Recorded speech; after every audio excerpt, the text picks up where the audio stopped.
اس روز گرمی بہت زیادہ تھی۔ گرمی کی وجہ سے دور دور تک کوئی نظر نہیں آ رہا تھا، لیکن پیارے آقا صلی اللہ علیہ وسلم اپنے ساتھیوں کے ساتھ مدینہ واپس آ رہے تھے۔ راستے میں کچھ درخت نظر آئے۔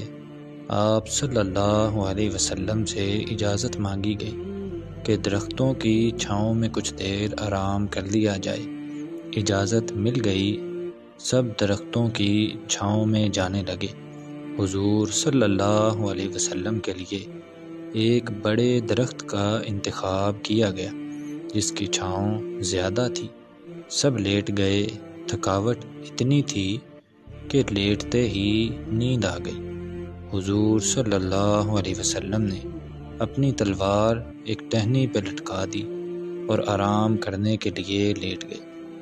ابھی آنکھ لگی ہی تھی کہ ایک کافر نے آ کے تلوار ٹہنی سے اتاری اور حضور صلی اللہ علیہ وسلم کی طرف کر دی۔ کہنے لگا، آپ کو مجھ سے کون بچائے گا؟ پیارے آقا صلی اللہ علیہ وسلم نے 3 دفعہ کہا، اللہ، مجھے اللہ بچائے گا۔ یہ سننا تھا کہ اس کے ہاتھ سے تلوار گر گئی۔ اب وہی تلوار حضور صلی اللہ علیہ وسلم نے پکڑی اور کافر سے پوچھا، اب تمہیں مجھ سے کون بچائے گا؟ وہ ڈر سے کانپنے لگا اور کہنے لگا، آپ رحم دل ہیں، معاف کرنے والے ہیں، مجھے معاف کر دیں، مجھ سے غلطی ہو گئی۔